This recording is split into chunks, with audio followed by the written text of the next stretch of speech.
Beaucoup de grandes entreprises ou startups ont besoin de l'économie pour pouvoir ajuster les normes de leur entreprise.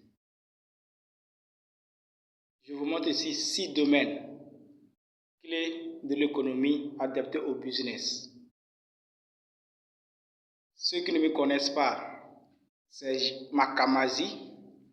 Je suis spécialisé en économie appliquée à la stratégie, au prix et à la croissance des PME.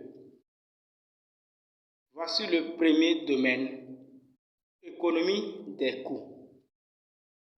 Ici, il faut savoir le lieu où l'entreprise perd de l'argent.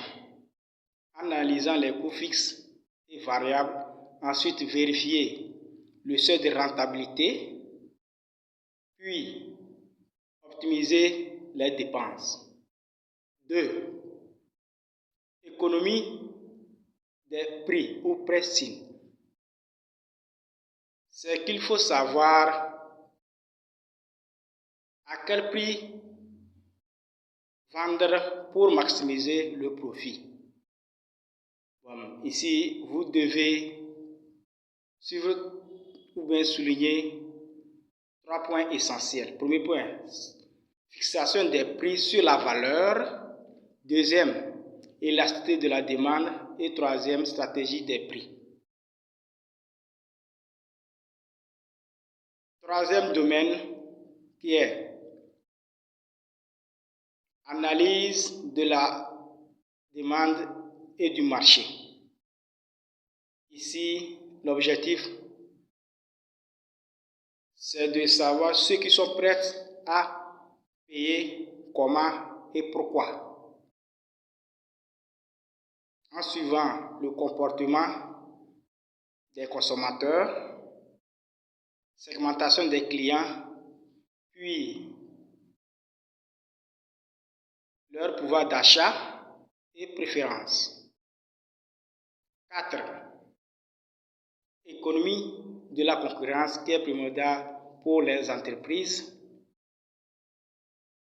Et ce domaine veut dire quoi? C'est que il faut savoir comment battre la concurrence intelligemment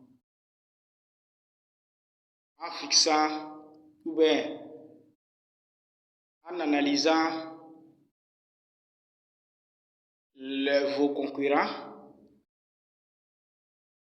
et en analysant aussi les avantages compétitifs et les barrières à retenir ou bien les barrières à rentrer. Et je vous donne également 4e domaine qui est la concurrence qui est déjà passée.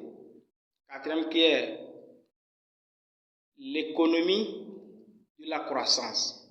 Ici, il faut savoir comment grandir sans perdre de la rentabilité en fixant des stratégies de croissance en fonction des prix, du volume et innovation, et en faisant aussi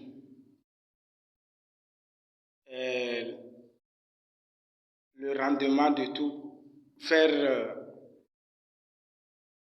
l'analyse au niveau du rendement d'échelle. Et je passe également à vous donner le dernier domaine qui est l'analyse, investissement et décision. Et ici, c'est que vous devez savoir se poser la question clé. La question clé, c'est quoi? C'est de savoir si cette décision vaut-elle vraiment l'argent investi? Et après, vous devez faire aussi l'analyse des coûts d'opportunité, des coûts de bénéfices Et sur ce, merci beaucoup de l'avoir regardé la vidéo. Et n'hésitez pas à liker, s'abonner et commenter pour plus d'informations capitales sur e-économie.